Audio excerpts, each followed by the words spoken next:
Good evening, everyone. My name is John Fowler, and I'll be starting tonight's proceedings by acknowledging the traditional owners on whose land we meet today.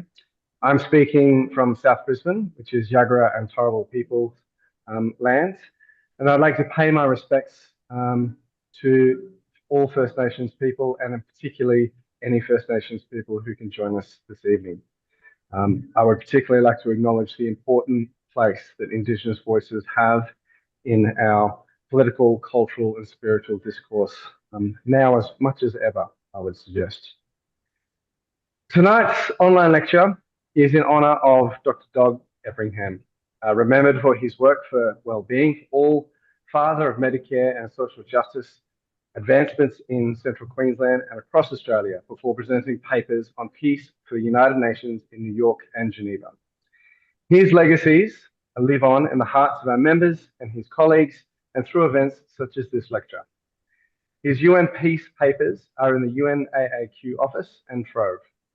Doug died at 94 in 2017, and in his honour, the UNAAQ holds this annual memorial UN Week lecture to appreciate his contributions to the safer and more just world we enjoy today, or hope to achieve one day, perhaps. Tonight's event has been organised by the Peace and Security Program and its members, which was formed in 2018 and which tries to promote and advocate for issues of concern in the broad areas of peace and security. You might say that we have a lot our work cut out for us. Now, the program and its members organise events such as this and the International Day of Peace and the annual Peacekeepers March. And given the centrality of peace and security to the United Nations mission, this program was originally envisioned as a national program, and this remains our goal. We are a volunteer organisation, and so if you feel inspired after tonight's presentation and you wish to contribute to the program or UNAA more generally, we welcome all to join as members. All donations are, of course, welcome. Now, I'll soon pass over to Brian Gleeson, who will introduce our speaker for this evening. Now, throughout the presentation, you are invited to post questions in the chat room, which we will try to address in the Q&A portion of tonight's proceedings. Past experience indicates that we will unlikely get through all of these questions, but we will do our best, and we appreciate all of your contributions. I will now pass on to the President of UNAA ACT, an expert in his own right in the area of the United Nations, Mr. Brian Gleeson. With over 50 years of experience across the UN, Australian Public Service and international development, Brian brings wisdom, heart and action to everything he does, from advising Kofi Annan and leading UN teams in Libya and Jordan to shaping aid programs in PNG and our driving strategy for global cooperation. Brian's life work is a testament to the power of service and diplomacy. So please welcome Brian, silent claps, and take us away. Good. Thank you so much, John. That was a quite lengthy introduction. Thank you so much for that. Can I also just align with you in regard to acknowledgement of country? Matthew and I are on the Ngunnawal country lands, so we also pay our respects to them, elders past, present, and emerging, and also, as you said, to acknowledge others on the call who may have Indigenous descent or involvement in some way. Look, I have the great honour, colleagues, to introduce Matthew Newhouse, Professor Matthew Newhouse, who I know very, very well. So I'll go through just a short bio on the introduction to give you a bit of a flavour of how lucky we are to have Matthew with us tonight. And he's very well versed in regard to issues on both peace and security, but also the UN80 reforms. Matthew Newhouse has been an honorary professor in international law at the ANU College of Law since 2023. He was the Australian ambassador to the Netherlands from August 2018 to October 2022, and also the permanent representative to the Organisation for the Prohibition of Chemical Weapons in The Hague. He represented Australia at ICJ, ICC, PCA, and other international legal bodies.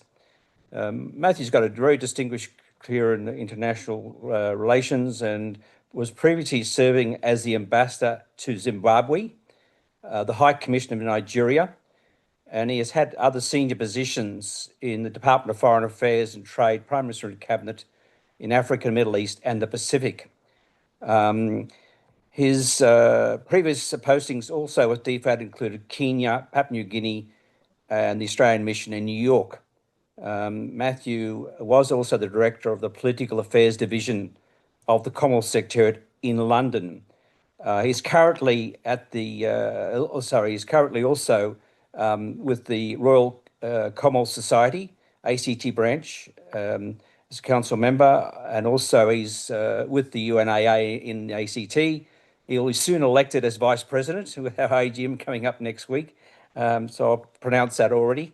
And he obviously has had other sort of roles in regard to, governance in different locations. So I ask you to join with me in welcoming Matthew to undertake our presentation tonight for the Doug Everingham Lectures. Welcome, Matthew.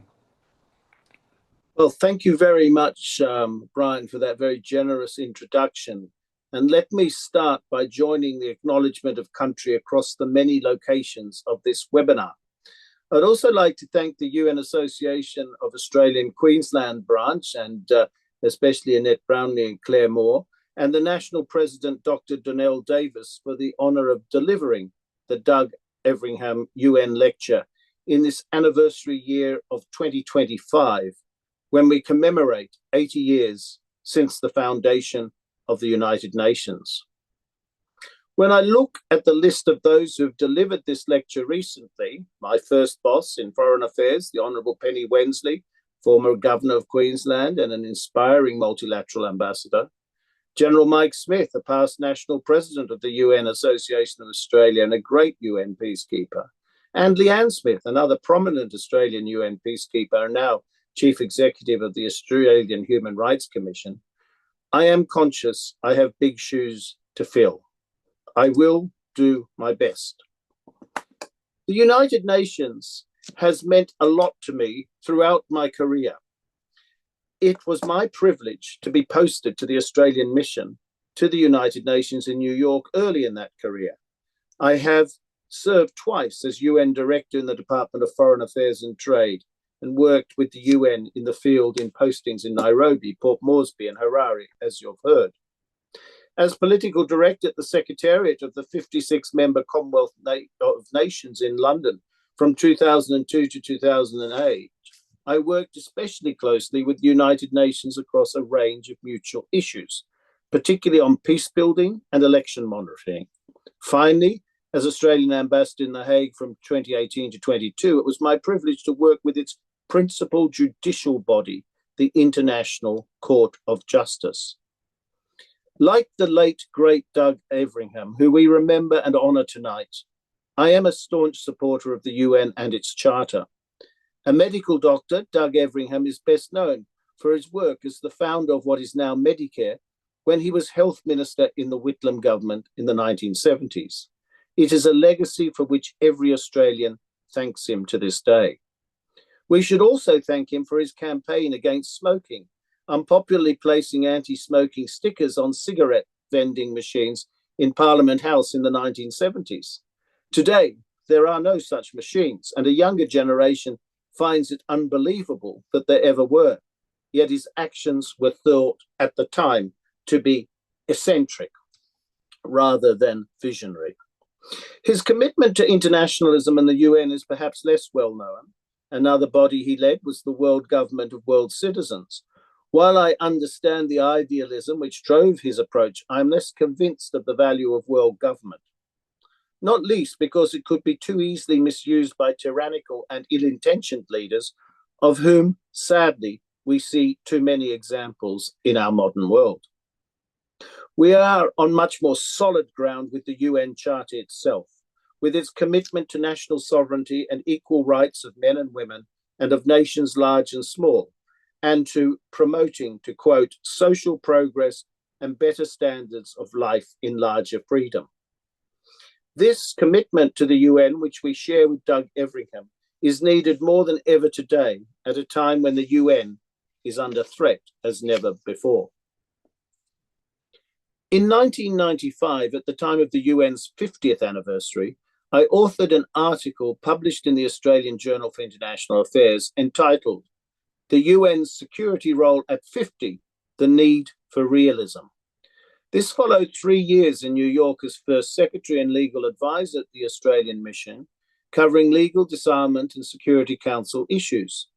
These were heady days, with the end of the Cold War and cooperation between the US, Russia, and China, providing new opportunity for UN action and engagement.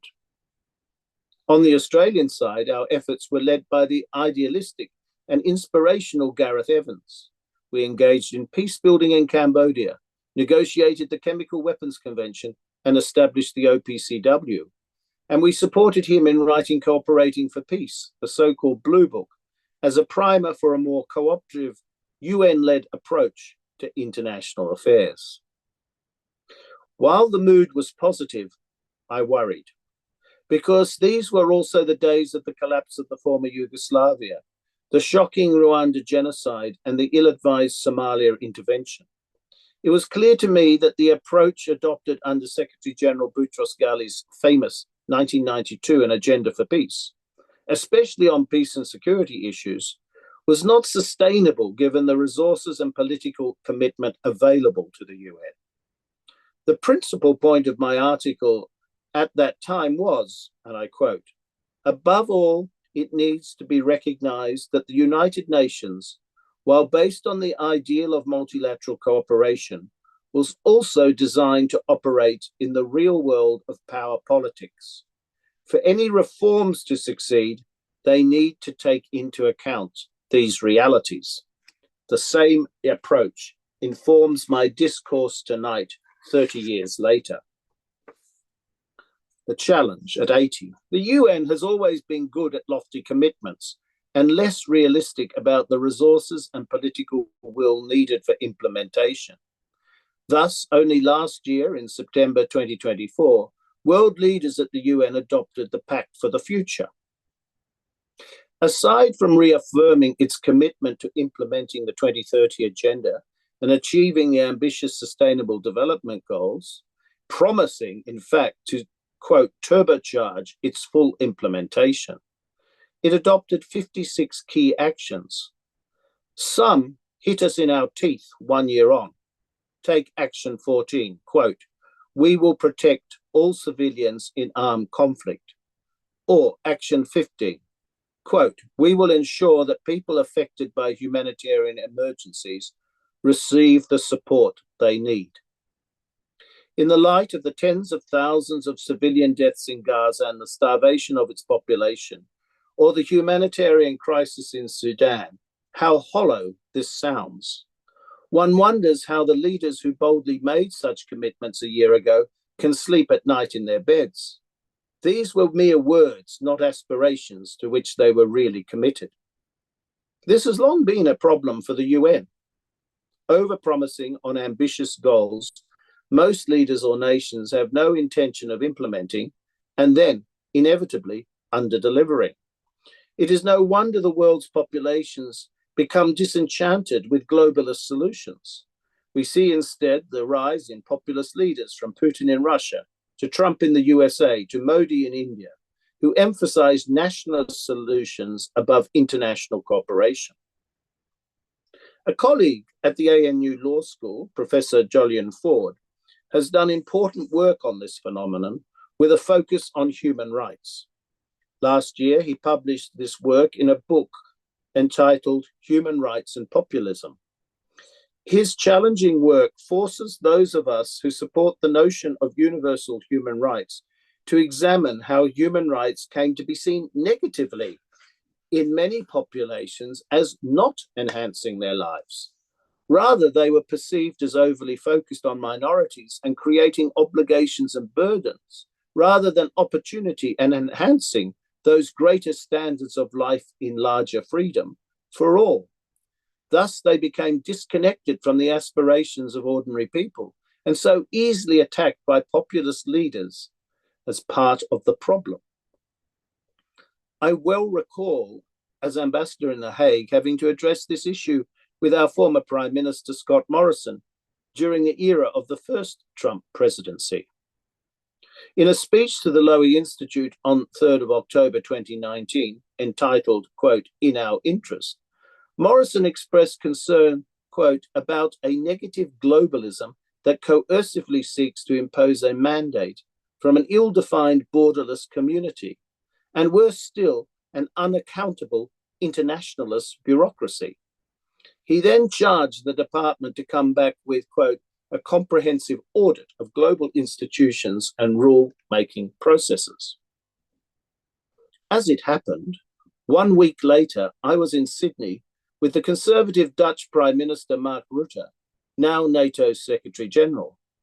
We came to discuss cooperation on the MH17 case in pursuing Russian responsibility for the downing of that airliner over Ukraine in 2014, with over 298 victims, some 38 from Australia.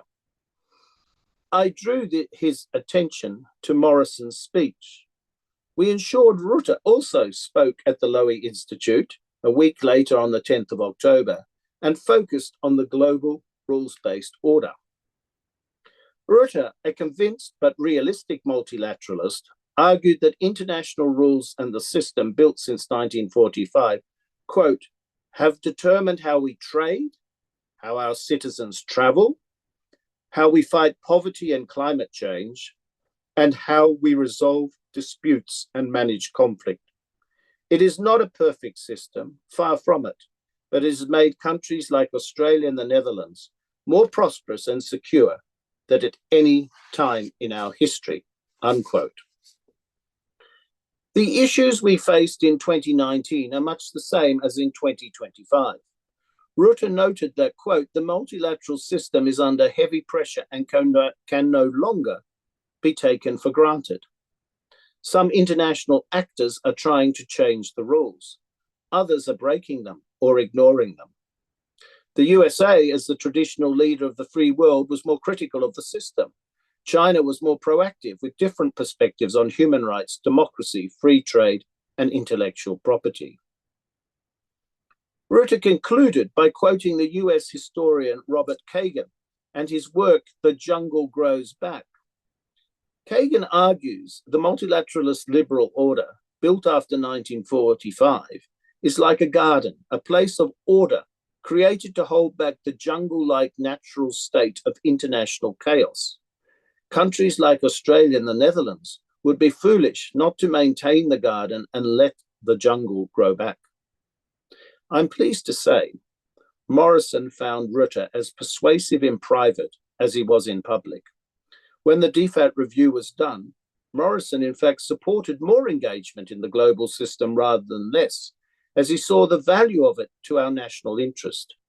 These are the arguments we need to win against the siren song of the populace, pulling us to the rocks of global division and chaos. Meanwhile, the jungle has continued to grow and now threatens to engulf the UN itself. The UN is indeed at a crisis point. The USA, as the largest contributor with some 22% of budget, has ceased to pay its dues and has outstanding obligations of some US $1.5 billion. The second largest contributor, China, with some 20% to pay, habitually is in arrears, and Russia is uncooperative across the board. Many other members, while committed to the UN, remain in arrears. The scale of the crisis cannot be overstated and will lead to a major reshaping of the UN. This is not all bad, but we need to understand just where we are at. In the last few months, the Secretary General has been forced to recognize this. The key immediate impact is on the UN regular budget, which will see a cut of some 15% in 2026, down to US dollars 3.2 billion from 3.7 billion.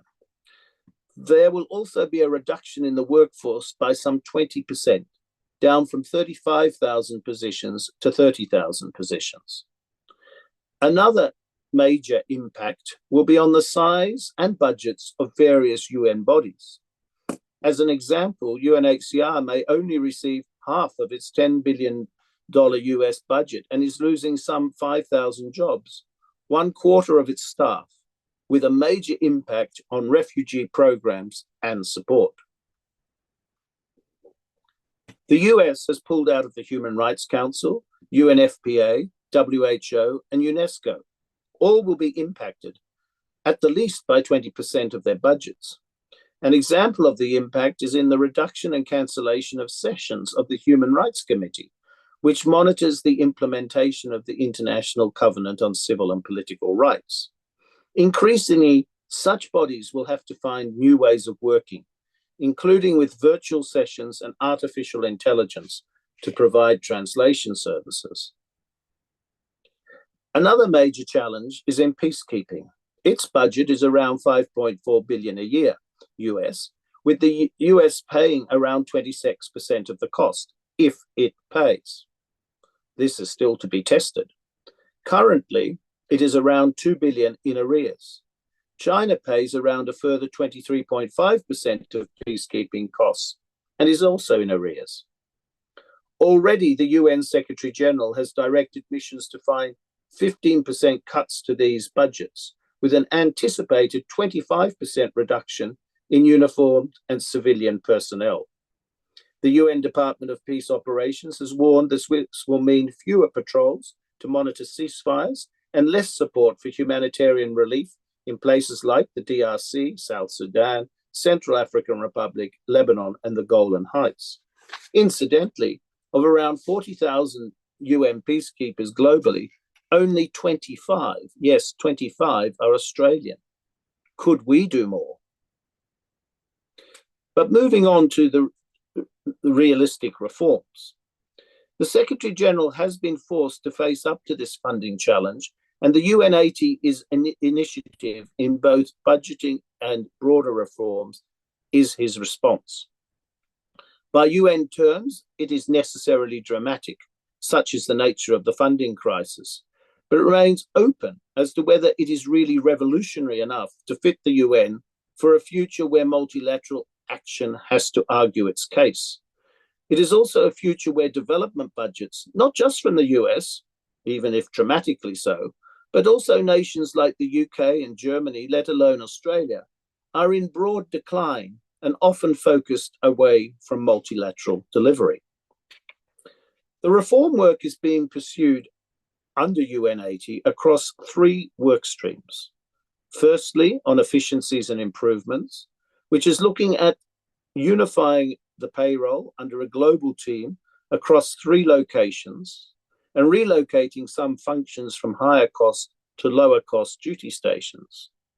Secondly, the mandate implementation review aimed at examining and streamlining over 4,000 mandates, yes, 4,000 mandates, derived from resolutions and other source documents. And thirdly, the structural review. The last is probably the most crucial. Last month, the Secretary General released his report under the UNAAQ initiative entitled Shifting Paradigms, United to Deliver, Work Stream 3, Changing Structures and Realigning Programs. This will be debated over coming weeks and formally actioned through the 5th Committee budget process this year. Along with the budget cuts are significant structural reorganisation, much of which is long overdue. A UN task force memo from May has sought the merger of UNEP in Nairobi with the UN Framework Convention on Climate Change Secretariat in Bonn, the UN Programme on HIV/AIDS with WHO, and consolidating several bodies into a single human rights agency. Another move underway is that of UN body headquarters out of New York to more cost-effective locations such as Nairobi in Kenya. UNICEF, UN Women, and UNFPA are scheduled to do this by the end of 2026. Once again, there is good reason for having more UN bodies located in the developing world where its work is focused. It seems counterintuitive that even now Nairobi is the only multiple UN headquarters in the global south, the other 3 being UN New York, Vienna, and Geneva. Some other multilateral headquarters get substantial support from their host countries, such as The Hague in the Netherlands, which is not only the home to the ICJ, but also to the ICC, the Criminal Court, the OPCW, and a range of other international legal bodies. Why is there no major UN headquarters in Asia or the Pacific to this day? with similar support from host countries. From a very practical point of view, the difficulty for people from developing countries to obtain visas to attend international meetings in New York or Geneva argue for these meetings to be held in more accessible global locations like Cape Town, Bangkok, or New Delhi, which have great facilities, and of course to make more use of virtual meetings. Let me turn now to a new Secretary General. While Antonio Guterres is seeking to rise to the challenge, he has only 1 year to go in his second term. It will be for a new Secretary General to carry forward the reform process and to fit the UN for the harsh world it faces. In terms of regional rotation, the focus is now on a UN Secretary General coming from the Latin American or East Europe group. There is also a feeling that it's time the UN had its first woman Secretary General. At this stage, the most prominent declared candidate is the former president of Chile and UN High Commissioner for Human Rights, Michelle Bachelet. She has a compelling life story and indeed an Australian connection when she took refuge here from the regime of General Pinochet as a young woman. While aged 74, she is still vigorous and engaged, and we seem to live in an era of older leaders. She had a complicated relationship with China on human rights while High Commissioner, but there is no reason to believe she would be vetoed by either China or Russia if she can build broad support. Other declared candidates include Rafael Grossi, Director General of the IAEA from Argentina, and Rebecca Greenspan, Secretary General of the UN Conference on Trade and Development, and a former Vice President of Chile. Potential candidates include Jacinda Ardern, former Prime Minister of New Zealand, Alicia Bachena, Secretary of Foreign Affairs of Mexico, David Kochena, Vice President of Bolivia, and the feisty Mia Mottley, Prime Minister of Barbados, a particular favourite of mine, having dealt with her over the years, and of course, Amina Mohammed of Nigeria, the current UN Deputy Secretary General. All are able. The important thing is that whoever is chosen must be a stronger, reform-minded and more effective leader than the last two Secretaries General. The new SG needs to understand the body well and be able to manage the great powers, while persuading them to see the value of the UN and the rules-based system for their own interests. Above all, she needs to be a guardian of the Charter and its values. For me, the model UN Secretary General was the great Ghanaian diplomat Kofi Annan, who I was privileged to work with at the UN and subsequently. We can only hope whoever is chosen is a person in the mold of Kofi. Looking forward, when I was an ambassador, I used to always insist that my staff add a final paragraph to our cables, giving the Australian angle and interest on whatever they were reporting on. This is how I want to end this oration now. In doing so, I want to return to Prime Minister Rutte's assertion that it would be foolish for countries like Australia and the Netherlands not to feel a particular duty to maintain the garden of the multilateral rules-based system. It is part of our foreign affairs tradition, which does not restrict us to our immediate neighbourhood of the Indo-Pacific, although it may help us there too. The great Australian Foreign Minister H.V. Evatt played a key role in the drafting of the UN Charter in 1945 and served as an early president of the General Assembly in 1948. I was fortunate to serve under Gareth Evans when we played a leading role in world affairs through the UN. Our leadership during John Howard's period on the issue of Timor-Leste, East Timor, also saw us working closely with the UN.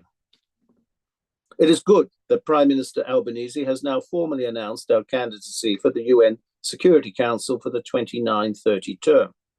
Our current period on the UN Peacebuilding Commission allows us to play a key role in this part of the UN's work. Our desire to host the next Conference of the Parties, COP, on climate change is an important multilateral commitment.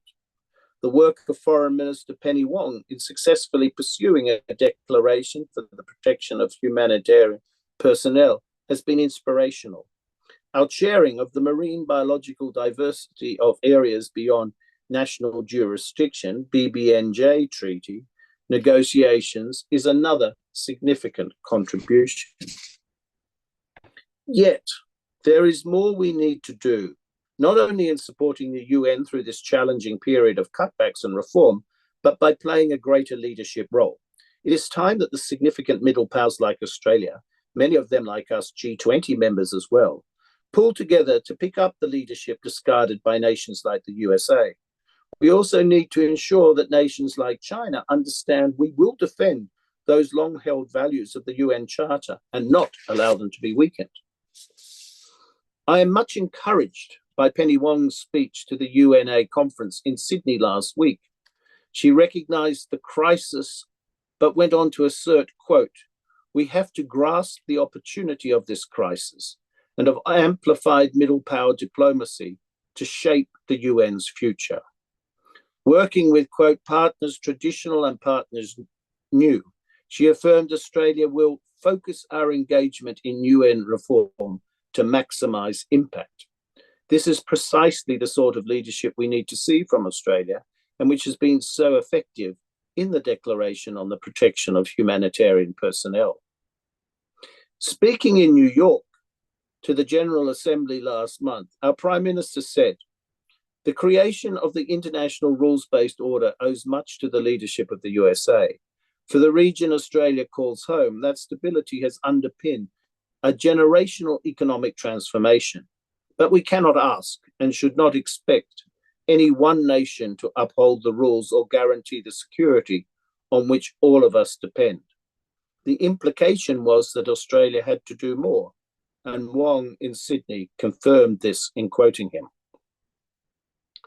Last week, we saw some other important UN-focused events here in Australia, in addition to the UNAAQ conference in Sydney. One was the UN Day event organised by here in the ACT by the United Nations Association, UNIC and DFAT in the Museum of Australian Democracy. It featured on billboards in King's Hall diverse peoples and stories highlighting the many ways in which the UN impacts our daily lives, supporting peace and security, overseeing regulatory frameworks, providing humanitarian assistance, and fostering development, trade, and human rights. The Australian Peace and Security Forum online discussion on UN reform was another important contribution last week.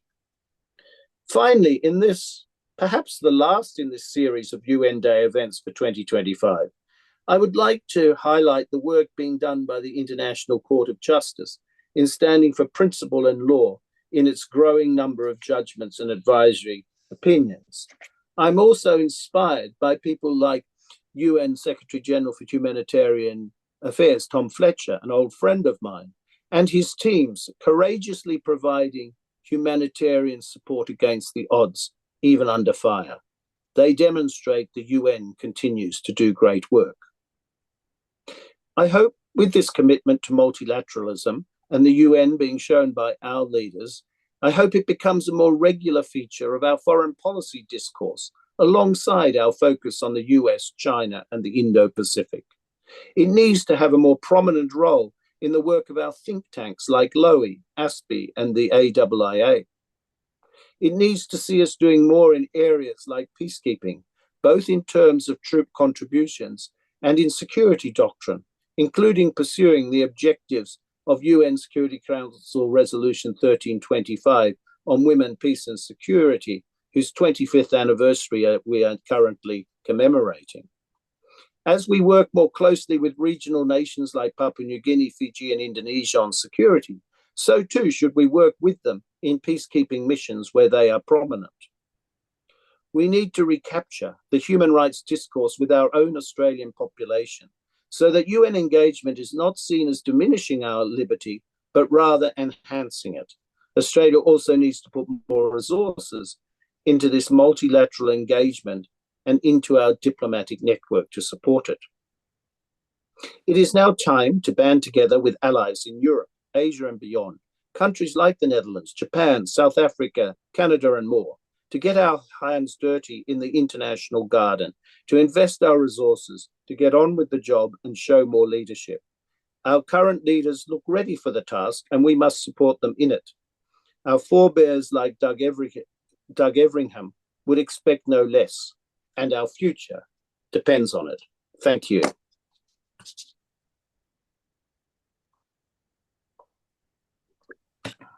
Thank you so much, Matt. That was wonderfully timed, and there's a lot of content there for us to digest. So everyone, I suggest that if you do have any questions, please put them into the Q&A chat as soon as you can. I do have some questions already there, so I'll start with a few of those. I guess starting locally, can you explain from your perspective why Australia commits so few personnel for peacekeeping? Well, that's a good question, and I've debated it with colleagues in defence, in particular, over the years. Of course, it starts from this focus on our immediate region of the Indo-Pacific, and the view that with fairly thin defence resources, we should, that's where our priority should be.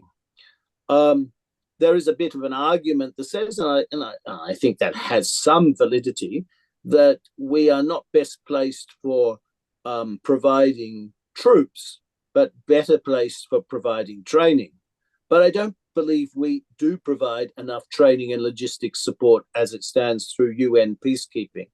And I'm sure someone like Mike Smith would have more views on this. But I think, speaking to people in the War College and others, which I do from time to time and present lectures there, I think the troops themselves, the officers, would be very happy to go on UN missions, but it is a policy decision, and it derives really from what I think is a too great a focus on the immediate Indo-Pacific region, rather than an understanding that our security is also provided by our global contributions. Yes, they do have their training centre through the Pot C down in Canberra, and I believe they're looking at building another one in Brisbane here, but that's unconfirmed. That's just something I've heard through my university channels. So that will be an interesting space. And something to be encouraged, particularly as we aim to be on the UN Security Council. It is a way in which we could really, with relatively few people, leverage our engagement. Yes, and I think that there's some efforts to bolster Australia's engagement through non-military peacekeeping, stabilizing, and disaster relief operations. And that's my area. That's what my doctoral thesis is looking at. And there's certainly some movement in that space, but I don't think that there's clear policy direction telling us exactly where the government intends to go. So moving on to the next question, relating to citizen-led associations through the World Federation of United Nations Associations, are the efforts of these associations strong enough to educate our communities and be a significant supporting factor for the UN? And if not, how could this be strengthened? First of all, I think they make a great contribution. And of course, one is conscious of very limited resources, and I would argue that we do need some government resources to support these. I remember back in my days, UN director, we used to have resources that we could give to UN associations for their work. I have been impressed by the number of young people who find other ways to engage in the multilateral system, not least through a range of conferences and other events. Recently I was speaking to a whole group of Ninian Stephen Fellows, which came out of a private charity left as a legacy by Sir Ninian Stephen, who were going off to some G20 meetings in South Africa. And I was very impressed by these young people. And I think there is more scope indeed for philanthropic bodies to also build into their approach this sort of international engagement. It does come down to an issue of resources, and I do think one big issue has been the way in which our development budgets, which in real terms have not really grown. In fact, compared to where they were 10 years ago, have fallen considerably, have not given it any real priority to this sort of support. So I do think we need, even in our own Foreign Affairs Department, to look at more resources going into multilateral engagement across the board and including through civic society support. That leads perfectly to the next question. How can individuals get involved and contribute towards supporting our leaders towards the reforms you mentioned? Well, it seems an old-fashioned thing, but I remember when I was a younger person in the department and then in senior positions, writing to your local member of parliament has a big impact to this day on bureaucrats, because these letters or these messages, probably they're more emails nowadays, have to be answered in one way or another.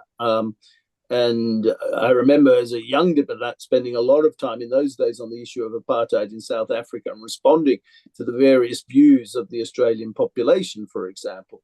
And I think this is where people can make a difference. Members of parliament always say to you, oh, my constituents never talk about international affairs. They're not interested in these issues. They just want to talk about bread and butter issues. But I find that not really to be the case, particularly when I meet with a lot of the diaspora communities in Australia, and they're very concerned about what's happening overseas. I just think individual Australians need to articulate this more closely to their immediate leaders, and I'd start with their members of parliament.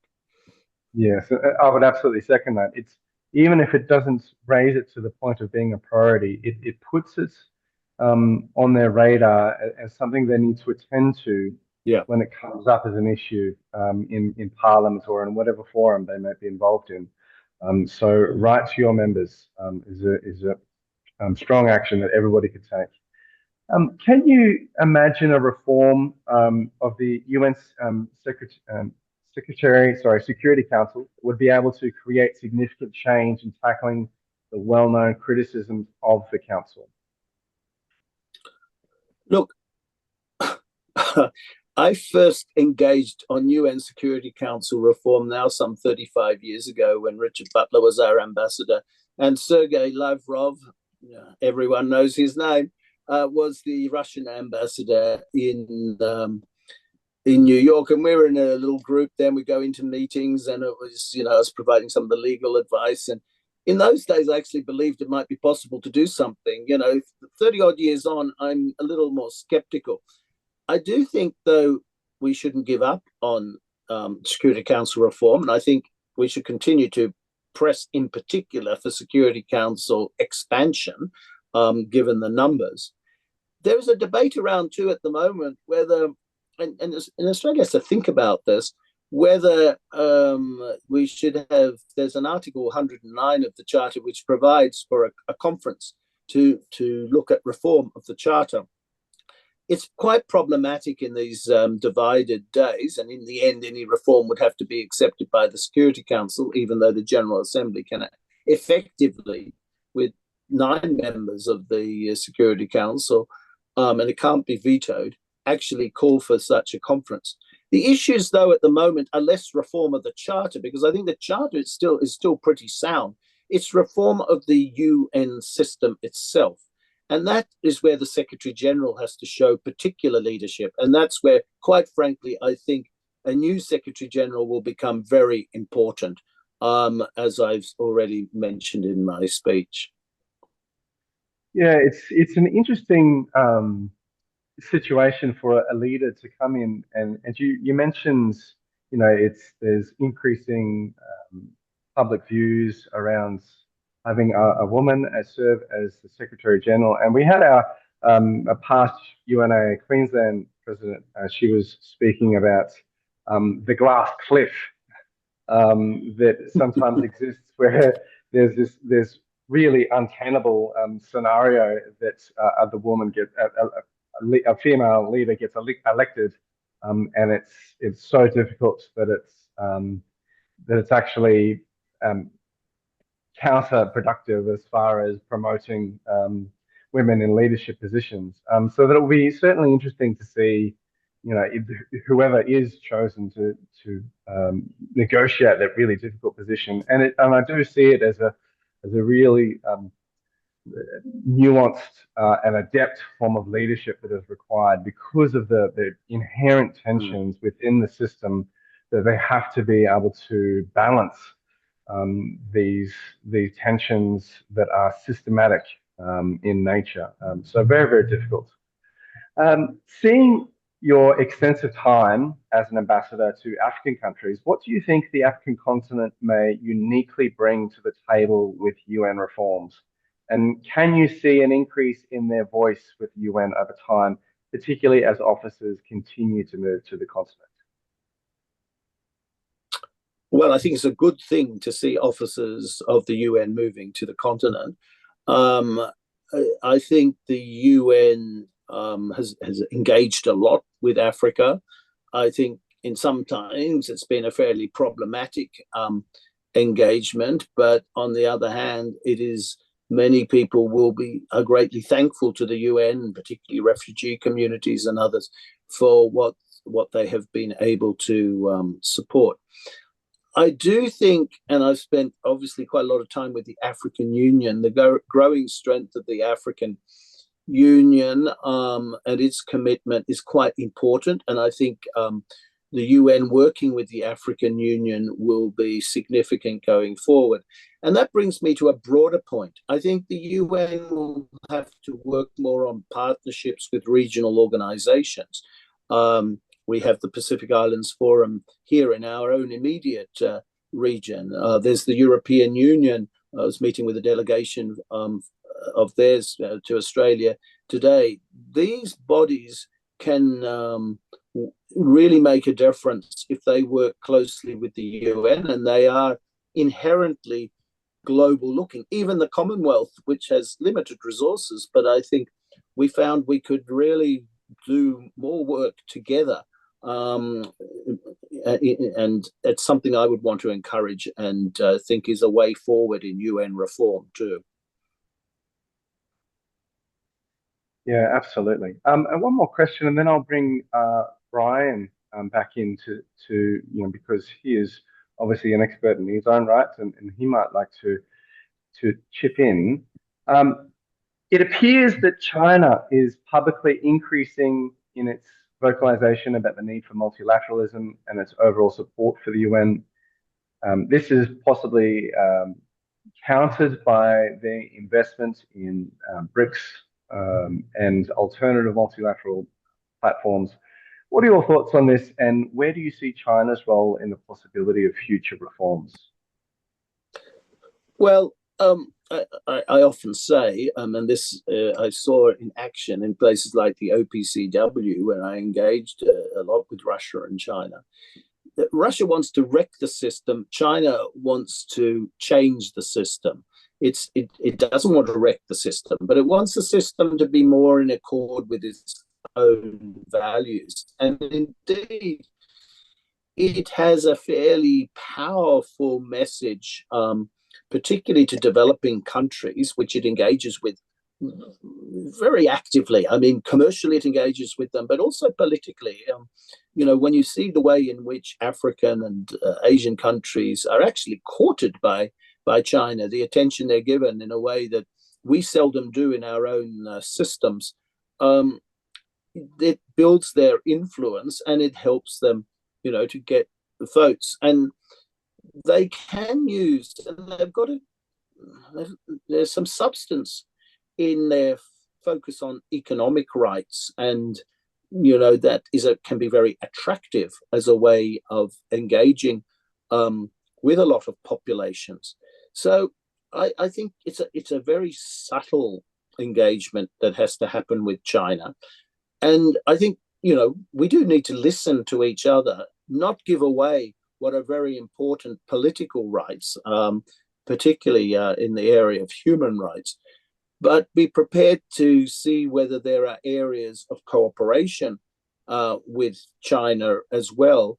And let's not forget, they are actually now a major contributor to the UN system financially. We often forget that. And it's been put to me, indeed, by some China experts that they're very happy to use that, even their arrears and their delayed payments, to put pressure on for certain outcomes. So we need to be alert to that as well. But I do think we need a much more sophisticated and engaged dialogue with China in multilateral institutions. Yes, it's most interesting in context of the recent announcement to reduce emissions in accordance with the Paris Accord. Yeah. I think it's a very interesting move, and the first time that China has done so. And it's only 7 to 10%, but that's the first time that they've committed to anything. So to see those elements of international leadership emerging is really interesting. I'm going to call on Brian. If you would like to jump in, Brian, if you'd like to comment on anything that we've discussed so far.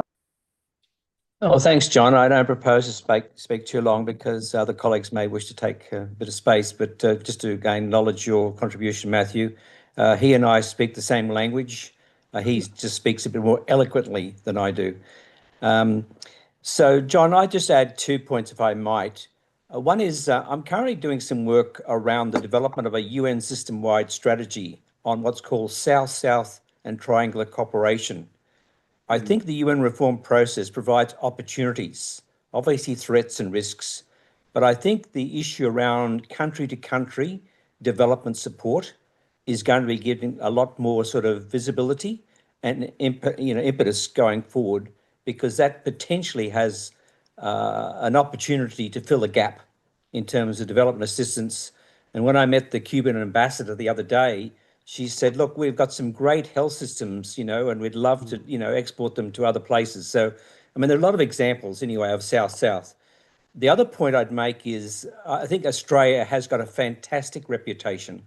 In my time in the UN over many years, wherever we went, Australia was always one that was recognised in terms of credibility and respect and delivering results, whether it's in peacekeeping or in terms of technical expertise in a whole range of areas.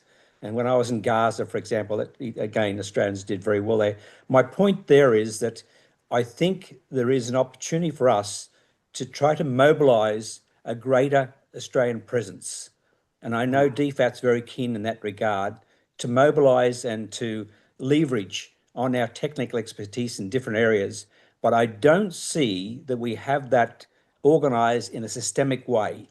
And that's something I've been trying to encourage DFAT to do, John, because I think, people like yourself or Mike Smith or Matthew, we need to have that. So one of the things we're doing in UNAA is having a UNAA alumni network.